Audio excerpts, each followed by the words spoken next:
What's up, everybody? I hope you're having a great time. I keep forgetting to ask people if you're watching this on YouTube, please like and subscribe to the video. Really helps out a lot. Again, channel is completely non-monetized, but just want to share the knowledge. Anyway, so today we are going to talk about my specialty, my unique skill, which is how do you write the results section of a qualitative paper. And I say this is my specialty because I have never, ever, ever gotten an inch of criticism from a reviewer, um, from top journals to small journals, on the results sections of my papers. So I want to share that with you, and I'm going to do it with the trickiest paper that I wrote. Unfortunately, not published. Got a third round rejection at AMJ, and I confess I haven't really worked on it since. But this is an interesting paper to discuss this topic because the data set is huge. So this is from my ethnography, but it also has a significant email data, and basically there was just too much data to include on the paper, but I felt that I did need to include all that data. Okay, so first I'm going to tell you a couple of tricks to include more data than you are allowed in a paper. Okay, so let's switch to the PDF of my last submission to MJ, and take a look. So there we go. So the first tip that I want to give you is we need to go to the end of the paper. Oh, these are letters to reviewers. Oh my god. Okay, there we go. No letter to reviewer. Okay, good. So the first tip to include more data than you are allowed to, and this is about basically it's not only about page space, page limits. It's also about, you don't want a ginormous result section that people skip over and just won't read. I mean, we are writers. It is our job as writers to make the papers that we write, useful and interesting to read. And you cannot ask a reader to read 30 pages worth of results and then remember all of that for the for when you do your discussion, right? So so what I did was in the article I included practices that were variations of what I had in the results. So basically, what happened is normally when you write a results section and you're listing out practices, you basically are listing things that people do, okay? But just because I had too many practices, I had to group them into categories. So these were types of things that people did, right? So here's an example. So I have two practices here: explain the importance of customer for the company, explain the importance of service issue for the customer. And just quick parenthesis, this is a paper on how do people get the help of others who do not want to help them and over whom they have no power. So these are two ways of doing that. And so what I did is I said, okay, these are two instances of explaining the importance of customer requests to service representatives, and in the results section, I only discussed one, and I then pointed to the table for other variations, okay? So, and this goes down throughout this whole table, okay?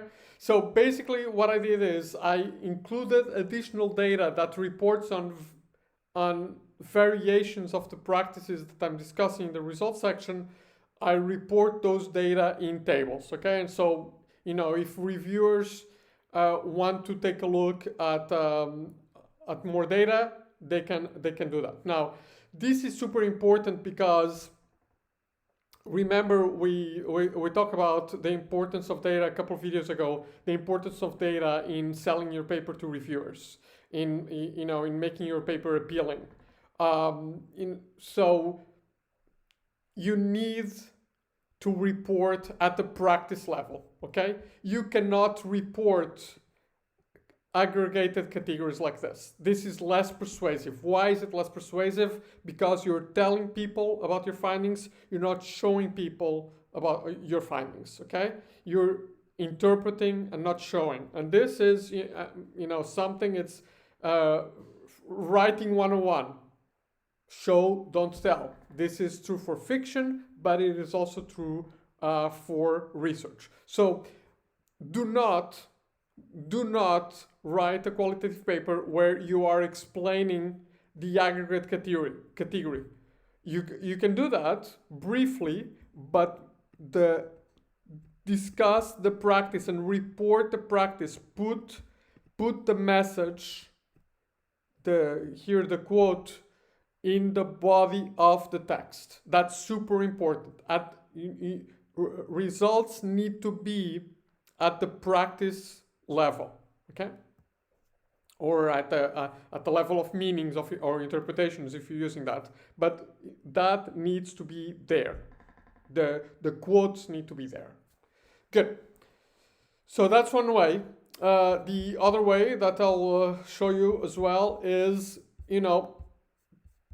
do not be afraid. There we go. I need to go up a little bit on the paper. Sorry about that. Where is it? Do not be afraid to use the method section to, where?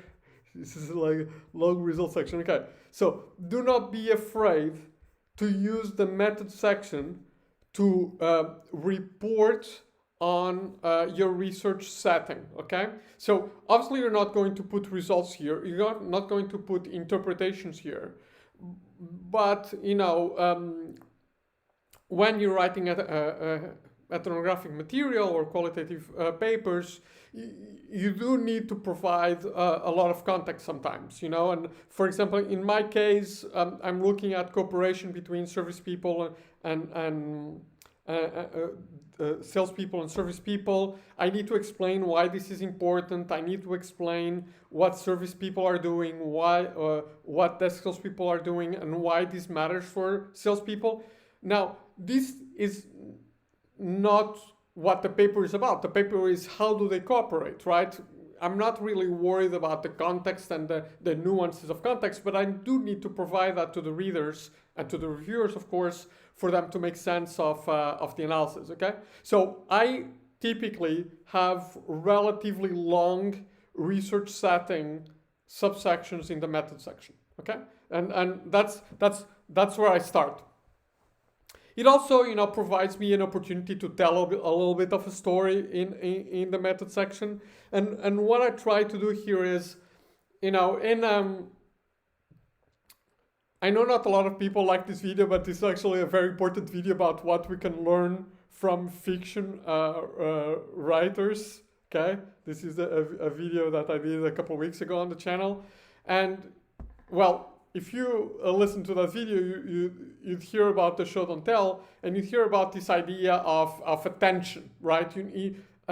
A story and a narrative needs to have attention. And I use my research settings to create that tension, right? So you can see here that I'm writing, these were difficult accomplishments. Desk salespeople could not help their customers on their own. Service units had a legitimate reason to refuse desk salespeople's help, right? So basically what I'm setting up here is this tension between desk salespeople really needing the help of service representatives and service representatives having a bunch of reasons not to help them. So I create this little conundrum, this little challenge, this tension for desk salespeople. I'm telling a story of a challenge that people have to overcome. Okay, that's narrative tension, and method sections are a great place to do this. And you can tell me, okay, people won't read method sections. Yeah, sure, but that doesn't mean that you should not use it to write to write your paper. And perhaps if you have a good opening in your research setting, which is not the case, but if I did, then that can prompt people to to pull that off. Okay. To really read the section. So don't be afraid, and you can see, like, look, my research section like starts sort of halfway through page 12 of the manuscript, and it goes sort of almost halfway to page 15, and then data collection is one page, and analysis, well, it's longer. Here I did a relatively long data analysis section, but so just don't be afraid of doing that. Okay, good. Now, I promised on Twitter when I announced this video that I was going to give you a quick and dirty trick, a quick and dirty tip to write result sections. Okay, so what I'm going to do is, first I'm going to give you an image of what you're aiming for, a metaphor, and then I'm going to show you how I did it with my own data. Okay, good. So this is the metaphor. Writing a results section is like taking a friend through a walk when they come to visit you. Okay, so I live in Lille, and basically the idea is, you come and visit me in Lille. You've never been before, and we're going to take a walk during one afternoon, during one morning, to and I'm going to show you the city. Okay, now I can't just simply walk around with you, quietly, or talk about something else that is not the city, because then I wouldn't be like a nice host, right? But I also can't be like basically reciting a guidebook, right? I need to allow you to take the sights, right? So that is the metaphor, and this metaphor basically tells us that we have to do two things. The first one is we need to choose a route, right? Like you choose a route to take you like I would choose a route in Lille to take you, which is a route that I would say this is like we begin here, go around, stop here for a cup of coffee because it's nice. We'll be walking for an hour, then we'll go there, and then we'll end the walk somewhere nice where we can have lunch, right? So this is the same thing, right? When this means that when you need to outline the results section in that way, right? You basically need to, instead of stopping at a restaurant, ending at a restaurant to have lunch, you need to stop at a place that then allows you to build a model for the discussion. And if you want to know how, there's I posted one of my earlier videos was how to how to use figures to structure a paper, right? So anyway, so you do that. That's the one thing. And then the other thing is what you do when you're walking. And the idea is that you spend most of the time letting people soak in the sights, okay? So I'll show you. Basically, let me show you a good one. So this could be one, or this could be one. So basically what you're doing is you're giving a little bit of an explanation before, so if I take you to the Belfry to the old stock market in Lille, right? I'll give a little bit of an explanation. Say, this used to be the old stock market when Lille was a major trading city. But then, we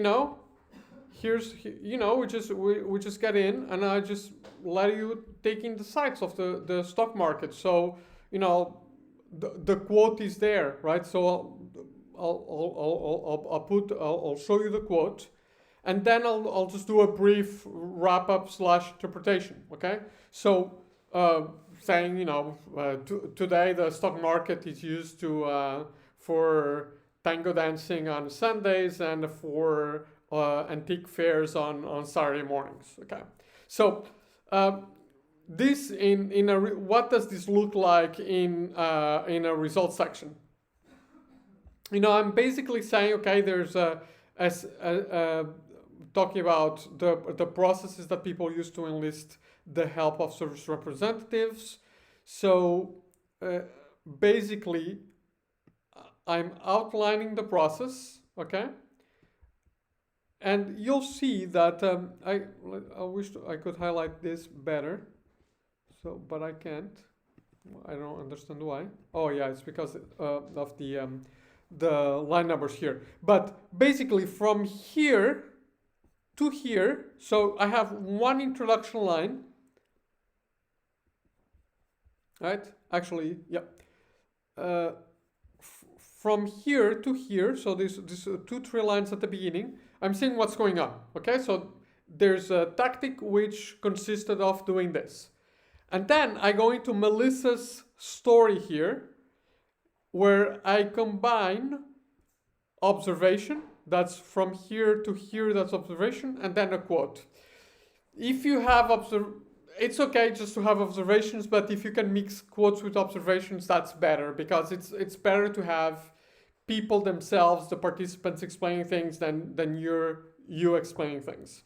Okay, so, and then I just have a short interpretation at the end. Okay, so basically, description. This tactic consists of finding service representatives with compliant service disposition. So a brief description of the practice, then an illustration of the practice. This is what Melissa did when she received the complaint, blah, blah, blah, blah, blah, blah, blah, blah, blah.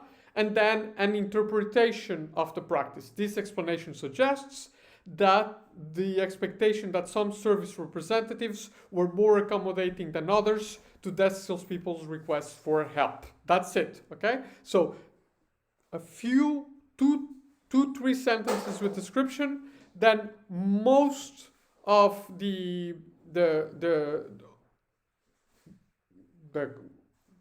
subsection, most of the text of the practice is data, and then you went with an interpretation, okay? And basically what you're doing in the front end of the discussion where you're building your model is you are tying these interpretations together, okay? So that's basically it, okay? You're walking your reader through the results. You're just letting them see, you're letting them take in the results. 4/5, 80% of what you write is verbatim quotes from field notes or interviews. Little description at the end, a little interpretation, little description at the beginning, little interpretation at the end, okay? And this goes back to this idea that you tell people what you're going to tell them, you tell it, and you tell people what you just told them, okay? But here, instead of summaries, we have description, then we have the data, and then we have the interpretation at the end. And you always want this structure because you do need the interpretations, and I think it is more persuasive to have the interpretation at the end after you show the data, because the reader is making this interpretation with you, but you do need a little bit of description before, just to prepare the reader for what they're about to see, okay? So I hope this is helpful. This is the structure that I use in all of my papers. Let's see if I can show you.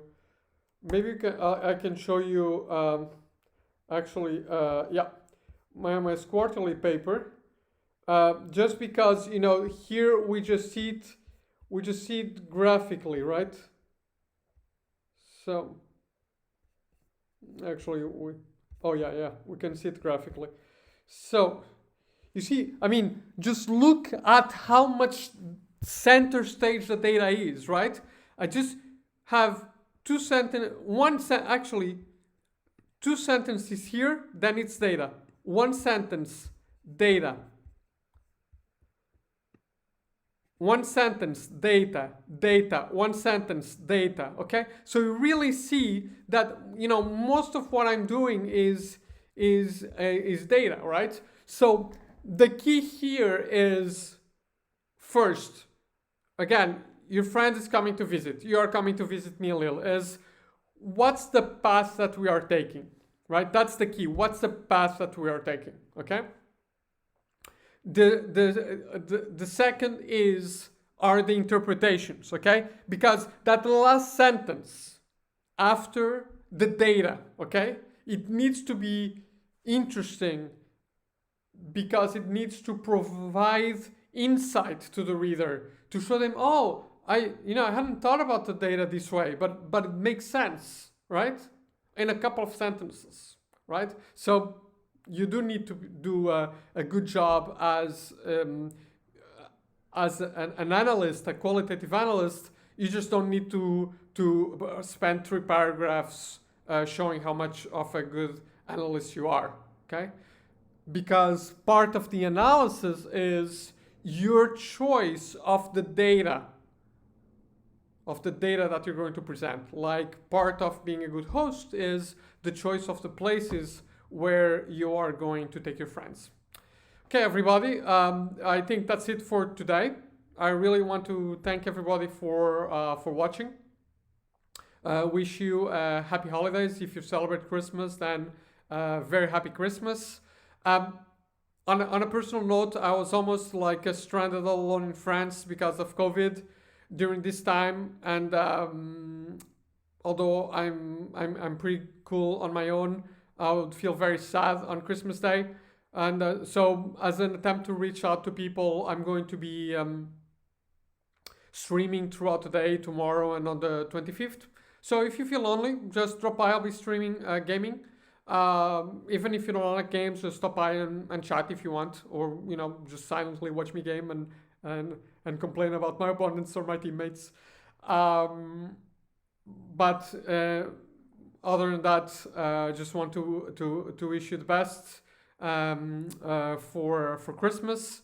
I'll be back on Saturday with a video that I should have done last week, comparing free qualitative packages if you don't have money for NVivo or MaxQDA or something like that. Could be useful. Okay, thanks so much, everybody. Have a good one.